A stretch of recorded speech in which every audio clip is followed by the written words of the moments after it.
Now, Adam had sexual relations with his wife, Eve, and she became pregnant.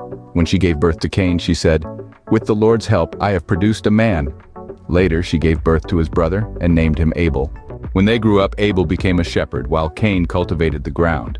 When it was time for the harvest, Cain presented some of his crops as a gift to the Lord. Abel also brought a gift, the best portions of the firstborn lambs from his flock. The Lord accepted Abel and his gift, but he did not accept Cain and his gift. This made Cain very angry, and he looked dejected. "Why are you so angry?" the Lord asked Cain. "Why do you look so dejected? You will be accepted if you do what is right. But if you refuse to do what is right, then watch out. Sin is crouching at the door, eager to control you, but you must subdue it and be its master." One day Cain suggested to his brother, "Let's go out into the fields." And while they were in the field, Cain attacked his brother Abel and killed him. Afterward, the Lord asked Cain, "Where is your brother? Where is Abel?" "I don't know," Cain responded. "Am I my brother's guardian?" But the Lord said, "What have you done? Listen, your brother's blood cries out to me from the ground. Now you are cursed and banished from the ground, which has swallowed your brother's blood. No longer will the ground yield good crops for you, no matter how hard you work. From now on, you will be a homeless wanderer on the earth." Cain replied to the Lord, "My punishment is too great for me to bear. You have banished me from the land and from your presence. You have made me a homeless wanderer. Anyone who finds me will kill me." The Lord replied, "No, for I will give a sevenfold punishment to anyone who kills you." Then the Lord put a mark on Cain to warn anyone who might try to kill him. So Cain left the Lord's presence and settled in the land of Nod, east of Eden. As Cain settled in the land of Nod, he began a new life. He had sexual relations with his wife, and she became pregnant, giving birth to Enoch. In honor of his son, Cain founded a city, which he named Enoch. From Enoch sprang forth a lineage that would shape the world. Enoch fathered Irad, who in turn became the father of Mehujael. Mehujael sired Methuselah, and Methuselah fathered Lamech.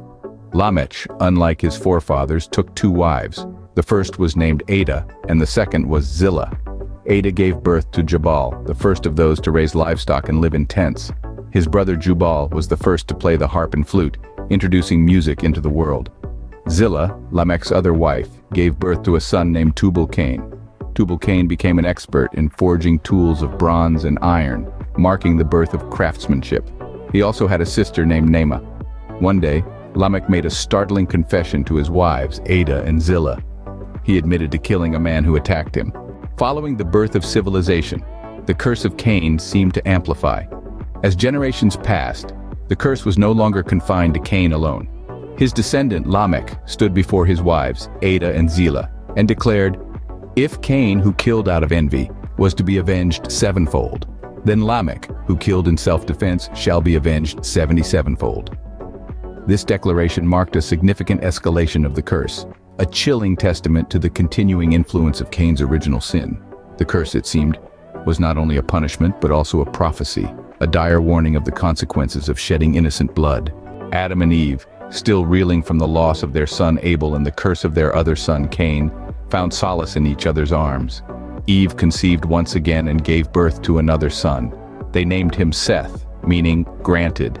In their hearts, they believed that God had granted them another offspring in place of Abel, whom Cain had killed.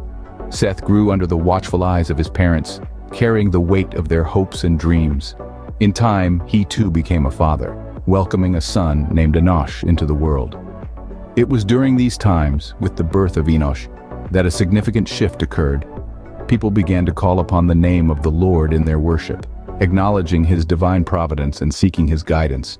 This marked the dawn of a new era, an era where people first began to worship the Lord by name, a glimmer of hope in an otherwise darkened world.